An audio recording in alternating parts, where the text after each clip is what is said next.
उटज एक वृक्ष होता है, उसकी जो बीज होती है कई सालों तक क्या होती है कि ज़मीन के अंदर पड़ी रहती है, ठीक है।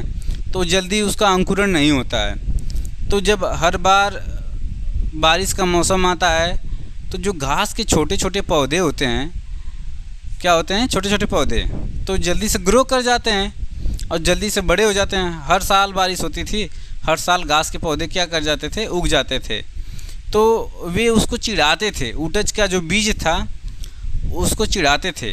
कंडीशन ये हो जाती है उटज के बीज के ऊपर कि 10 साल 20 साल ऐसे करके बहुत ज़्यादा समय लगता है और उसके ऊपर चट्टान बन जाती हैं। अगर धूल जमते जमते जमते जमते धूल चट्टान बन जाती है, ठीक है।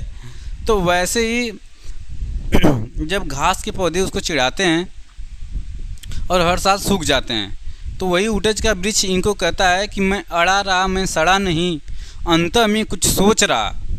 मैं अड़ा रहा, मैं सड़ा नहीं, अंतः में कुछ सोच रहा, जिस दिन बेद कर निकलूँगा चट्टानों को।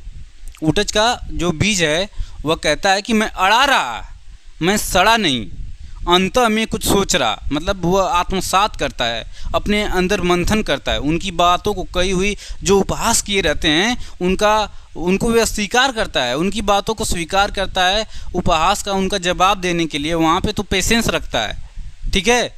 तो कह रहे हैं कि मैं अड़ा रहा, मैं सड़ा नहीं, अंतः में कुछ सोच रहा, जिस दिन बेद कर निकलूँगा चट्टानों को, 100 साल अड़ा 100 साल खड़ा रह जाऊँगा।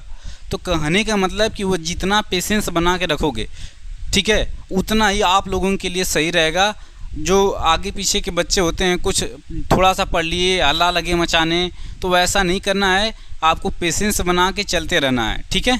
पेशेंस बना के, क्योंकि उटज का जो वृक्ष होता है वह देरी से ही आता है, देरी से ही उगता है, किंतु वह 300-400 साल तक लगातार खड़ा रह जाता है, उसका पेड़ 400 साल तक टिका रहता है। तो वही कहता है कि एक बार मैं फिर से रिवाइज कर रहा हूँ कि मैं अड़ा नहीं, मैं सड़ा नहीं, अंतः में कुछ सोच